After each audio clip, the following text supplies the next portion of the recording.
El siglo de las luces, capítulo 25,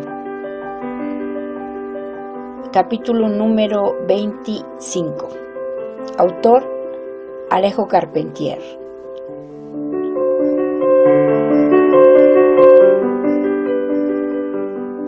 Después de mucho asustarse en el primer zafarrancho, yendo a buscar amparo en lo más hondo de la nave, su indispensable condición de escribano lo autorizaba a ello.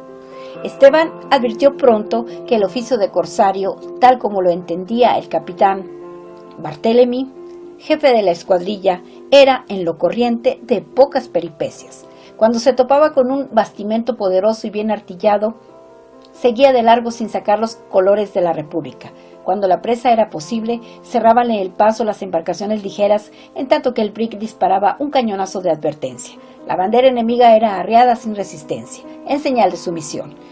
Barloábanse las naves, saltaban los franceses a la otra, y se procedía a reconocer la carga. Si era de poca monta, se tomaba cuanto fuera útil, incluyendo el dinero y pertenencias personales de la tripulación intimidada, y traíase al ami du peuple lo que sirviera. Luego se devolvía la nave al humillado capitán, que proseguía su rumbo o regresaba al puerto de procedencia para reportar su desventura. Si la carga era importante y de valor, había instrucciones de tomarla con nave y todo, y más si la nave era buena, conducirla a Pointe-à-Pitre con su tripulación. Pero ese caso no se había presentado todavía para la escuadrilla de Barthélemy, cuyos registros llevaba Esteban con burocrático rigor.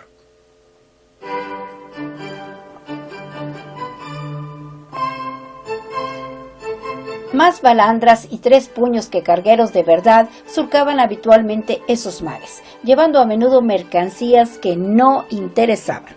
No se había salido de la Guadalupe, ciertamente, para buscar azúcar, café o ron, que allá sobraban. Sin embargo, aún en las embarcaciones más maltrechas y de peor estampa encontraban los franceses de qué echar mano. Un ancla nueva, armas, pólvora, herramientas de carpintería, calabrotes, un mapa reciente con indicaciones útiles para perlongar la tierra firme. Y había, por otra parte, lo que huroneando se descubría en cofres y rincones oscuros.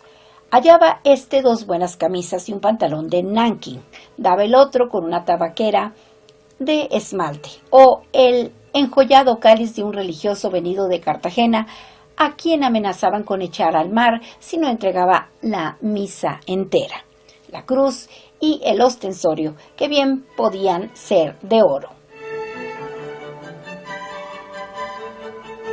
Se trataba ahí de un capítulo de tomas individuales que escapaban por fuerza a la contabilidad de Esteban y que Barthélemy fingía ignorar para no malquistarse con su gente, sabiendo que ahora, en pleitos con la marinería republicana, perdía siempre el capitán, y más si, como él, hubiera servido alguna vez en las armadas del rey.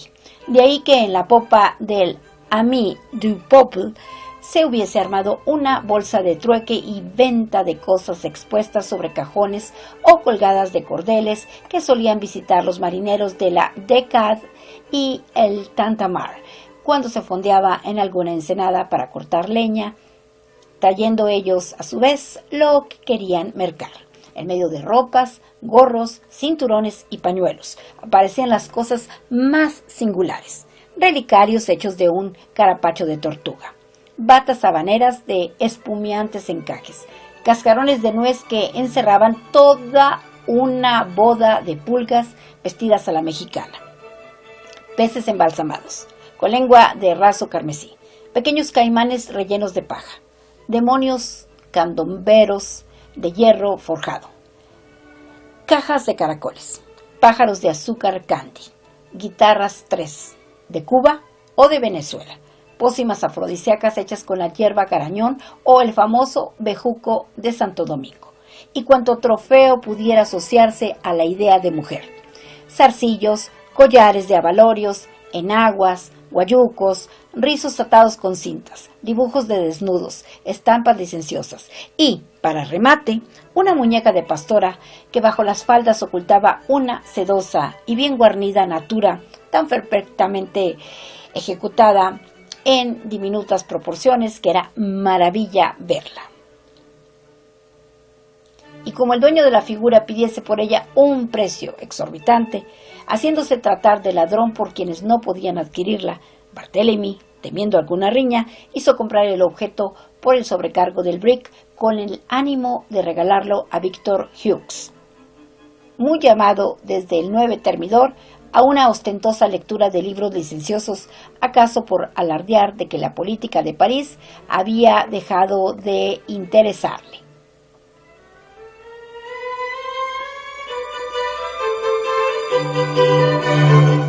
Felices fueron las tripulaciones un día en que, habiendo dado caza a una nave portuguesa, descubrieron que la Andorina estaba toda cargada de vinos, en tal cantidad de tintos, verdinos y madeiras que las calas olían a lagar.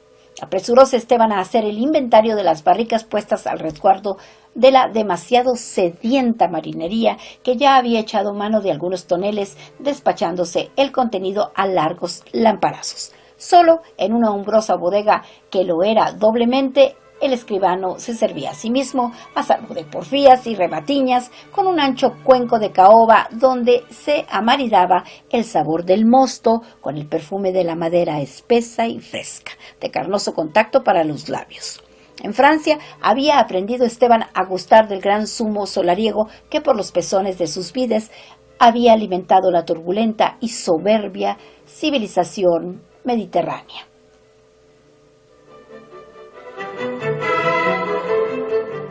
Ahora prolongada en este Mediterráneo Caribe, donde proseguíase la confusión de rasgos, iniciada hacía muchos milenios en el ámbito de los pueblos del mar.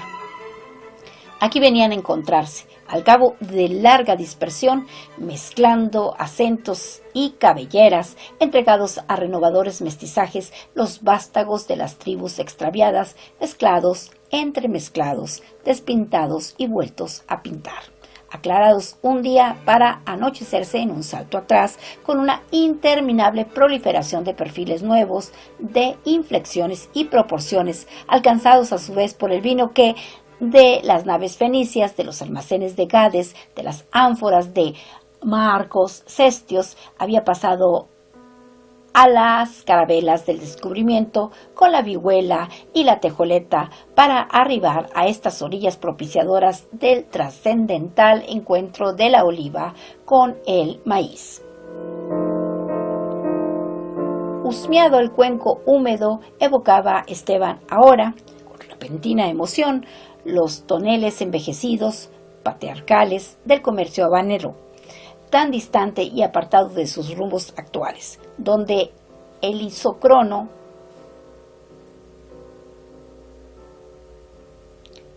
gotear de algunas canillas tenía el mismo sonido que aquí se escuchaba. De pronto, el absurdo de su vida actual se le hizo perceptible en tal grado, estaba ante un teatro del absurdo, que se arrimó a una amurada, estupefacto, con los ojos fijos, como asombrado por la contemplación de su propia figura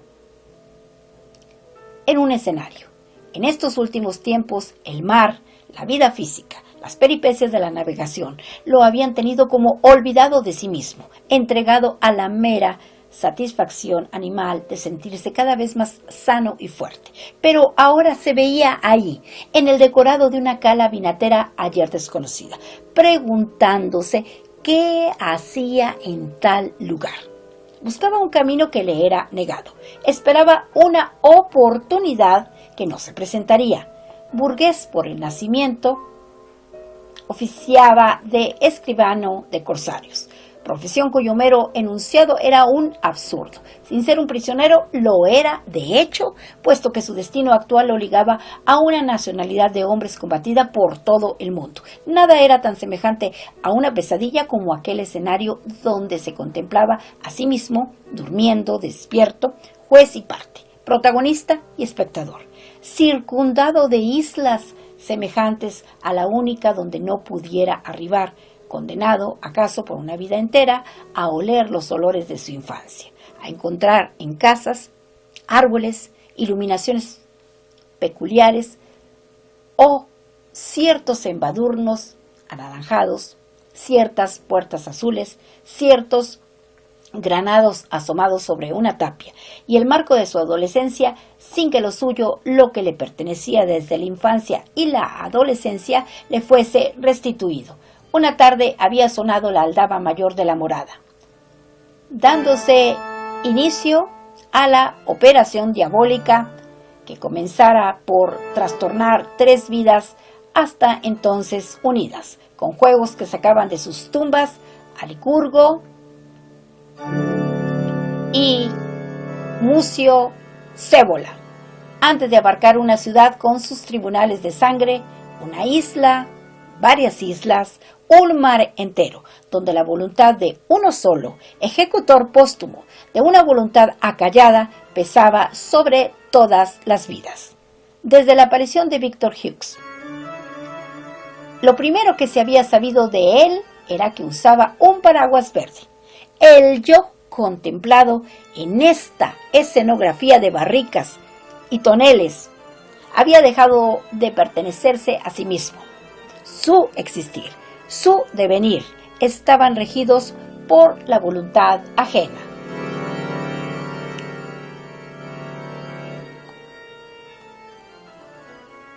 Era mejor beber para empañar una indeseable lucidez, tan exasperante en estos momentos que daba ganas de gritar.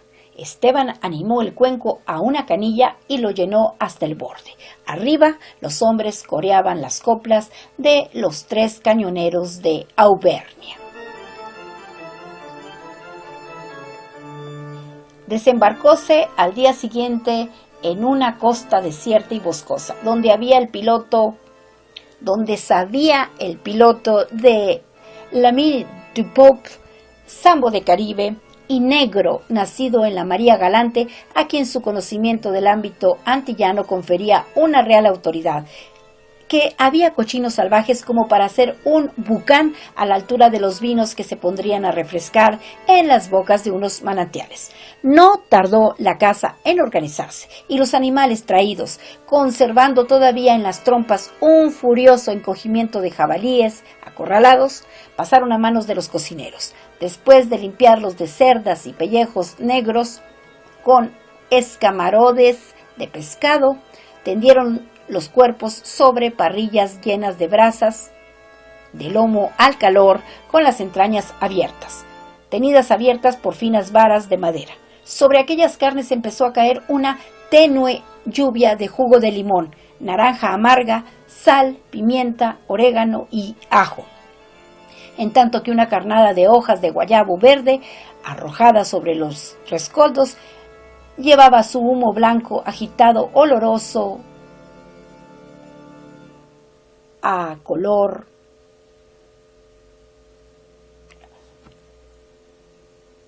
oloroso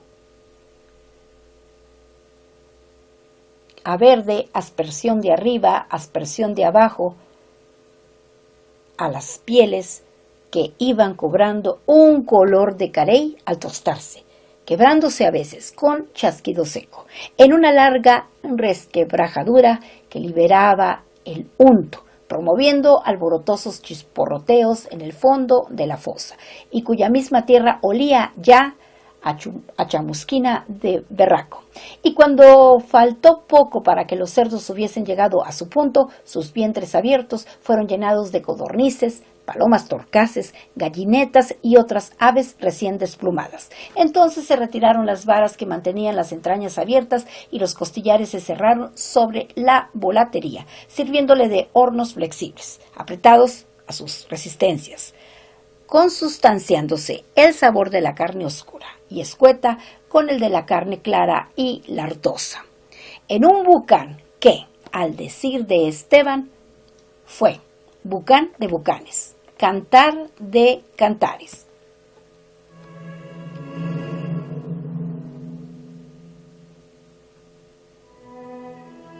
Corrió el vino en las jícaras, al compás de la engullidera, en tal profusión, con barriles rotos a hachazos en la borrachera, barriles largados sobre las cuestas de grava, que acababan arrojando las duelas al toparse con una piedra filosa, barriles rotos por quienes los hacían rodar de bando a bando en combativa porfía, barriles estrellados, agujereados a balazos, zapateados por un mal bailador de flamenco, maricón y algo español, que cargaba la década a título de pinche, por ser amigo de la libertad, que las tripulaciones acabaron por dormirse ahitas, muertas, al pie de los árboles uberos o sobre las arenas que aún conservaban calores de sol. En el pesado desperezo del alba advirtió Esteban que muchos marineros se habían acercado a la orilla, mirando hacia las naves, que ahora eran 5. Contándose con la Andorina. La recién llegada era de estampa tan antigua, tan desusada, con aquel mascarón medio roto, con aquel alcázar despintado y sucio, que parecía surgida de otros siglos como buque de gente aún creída que el Atlántico terminaba en el mar de tinieblas. Pronto se desprendió un caique de sus bordas destartaladas, traído hacia la playa por varios negros casi desnudos que zagualaban de pie, al ritmo de una bárbara saloma de remontadores de ríos. El que parecía oficial de jefe saltó a tierra, haciendo genuflexiones que podían ser interpretadas como gestos de amistad, dirigiéndose a uno de los cocineros negros en un dialecto que acaso nacido en tierra del Calabar, parecía entender a medias. Al fin de un gesticulado coloquio, el intérprete explicó que el viejo buque era un negrero español, cuya tripulación había sido arrojada al mar por los esclavos amotinados que ahora se acogían a la protección de los franceses. En todas las costas del África se sabía ya que la República había abolido la esclavitud en sus colonias de América y que en ellas los negros eran ciudadanos libres. El capitán Barthélemy estrechó la mano al cabecilla, haciéndole entrega de una escarapela tricolor que fue recibida con gritos de júbilo por los de su banda, pasando de mano en mano, y el caique comenzó a traer otros negros y otros más, en tanto que los impacientes acudían a nado para tener noticias, y repentinamente, sin poder contenerse, se arrojaron todos sobre los restos del bucán, royendo huesos, devorando vísceras desechadas, chupando las grasas frías para aliviarse de una hambruna de semanas. ¡Pobre gente!, decía Barthélemy, con los ojos empañados. Esto solo nos limpiaría de muchas culpas. Esteban, enternecido, llenaba su cuenco de vino, ofreciéndolo a esclavos de ayer que le besaban las manos. El sobrecargo de la Middle Pope, que había ido a reconocer la nave entregada, llegó en esto con la noticia de que a bordo quedaban mujeres, muchas mujeres, ocultas en los sollados, temblorosas de miseria y de miedo, sin saber lo que en tierra ocurría.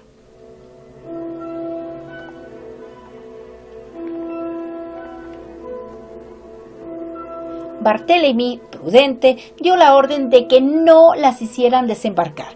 Una chalupa les llevó carne, galletas, bananos y algún vino, en tanto que las gentes reanudaban el trabajo de la víspera, saliendo a la cara de nuevos cerdos salvajes. Mañana habría que regresar a la Pointe à Pitre con la nave portuguesa, las distintas mercancías tomadas a diestro y a siniestro, la carga de vinos y aquellos negros que irían a engrosar útilmente la milicia de hombres de color, siempre necesitada de brazos para las arduas tareas de fortificación en las cuales asentaba Victor Hughes su poderío.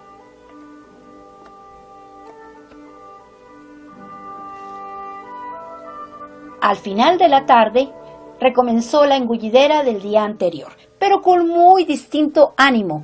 A medida que el vino se subía a las cabezas, los hombres parecían más preocupados por la presencia de las hembras, cuyos anafes ardían sobre las luces del poniente. En medio de risas que se oían desde la orilla, interrogaban a algunos a los marineros que habían estado a bordo del buque negrero, pidiendo detalles. Las había muy jóvenes, las había garridas y bien plantadas, que los tratantes no cargaban con viejas por ser mercancía invendible, y al calor de la bebida acudían los pormenores. Y en avec des faits comme ça, y en aquí sont à poil, y en a un surtout.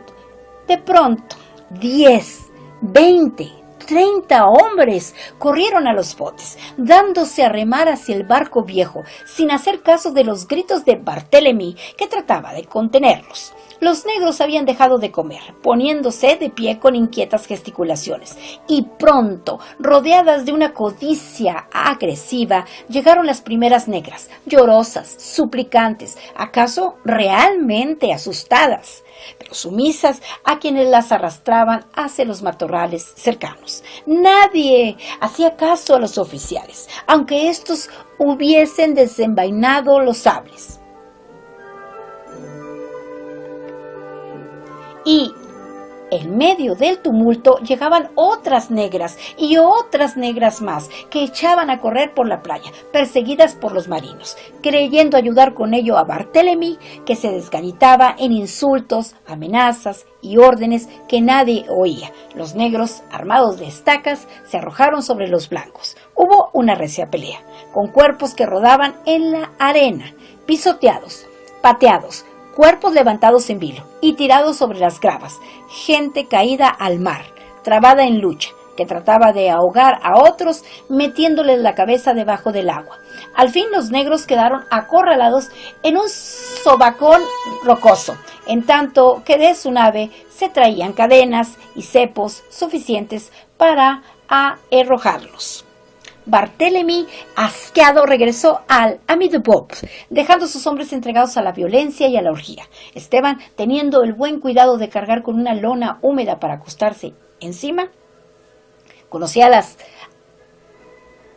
añagazas de la arena, se llevó una de las esclavas a una suerte de cuna tapizada de líquenes secos que había descubierto entre las peñas. Muy joven, dócilmente entregada, prefiriendo esto a sevicias mayores, desenrolló la moza el paño roto que la vestía.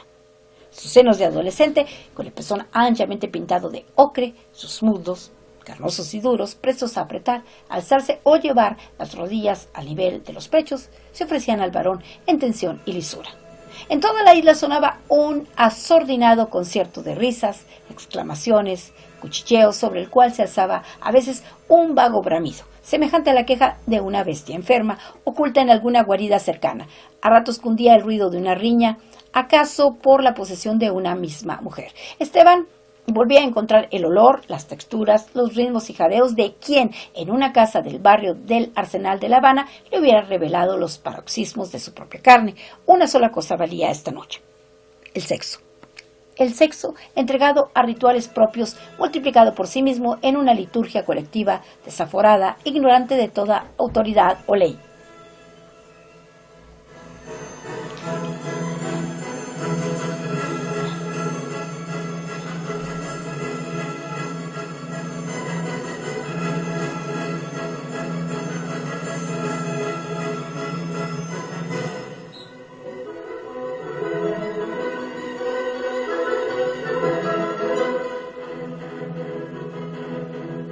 El alba se pintó en un concierto de dianas y Barthélemy, resuelto a imponer su autoridad, dio orden a las tripulaciones de regresar inmediatamente a bordo de sus naves. Quien demorara en la isla sería dejado ahí. Hubo nuevos altercados con marinos que pretendían conservar sus negras como presas legítimas y personales. El capitán de la escuadra los aquietó con la promesa formal de que las hembras les serían entregadas cuando se llegara a la Pointe-à-Pitre. La manumisión tendría lugar allá, no antes, de acuerdo con los trámites legales de nombramiento e inscripción que transformaban los antiguos esclavos en ciudadanos franceses. Volvieron los negros y negras a su buque y la escuadra tomó el camino del regreso.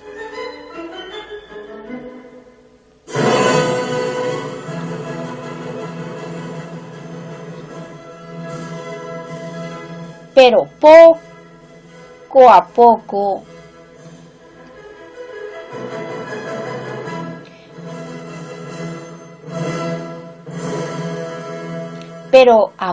de navegar, Esteban, cuyo sentido de la orientación se había aguzado mucho en los últimos tiempos, habiendo adquirido por añadidura algunos conocimientos de navegación, creyó observar que el rumbo llevado por los barcos no era cabalmente el que podría conducirlos a la isla de Guadalupe. Barthélemy frunció el ceño ante la observación del escribano. «Guárdese el secreto», dijo. «Usted sabe muy bien que no podré cumplir la promesa que hice a esos forbantes. Sería un precedente funesto. El comisario no lo toleraría. Vamos a una isla holandesa, donde venderemos el cargamento de negros». Esteban lo miró con asombro, invocando el decreto de abolición de la esclavitud. El capitán sacó de su despacho un pliego de instrucciones escritas de puño y letra de Victor Hughes. Francia, en virtud de sus principios democráticos, no puede ejercer la trata, pero los capitanes de navíos corsarios están autorizados, si lo estiman conveniente o necesario, a vender en puertos holandeses los esclavos que hayan sido tomados a los ingleses, españoles y otros enemigos de la República. «Pero esto es infame», exclamó Esteban. «¿Y hemos abolido la trata para servir de negreros entre otras naciones? Yo cumplo con lo escrito», replicó Barthélemy secamente, y creyéndose obligado a invocar una inadmisible jurisprudencia. «Vivimos en un mundo descabellado. Antes de la Revolución andaba por estas islas un buque negrero, perteneciente a un armador filósofo, amigo de Juan Jacobo. ¿Y sabe usted cómo se llamaba ese buque? El contrato social».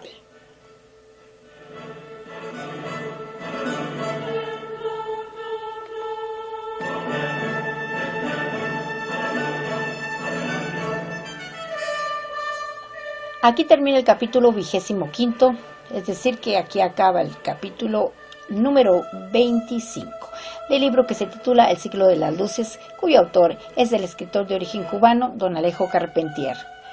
Son las 3 de la tarde con 7 minutos y hoy es un lindo martes 14 de septiembre del 2021.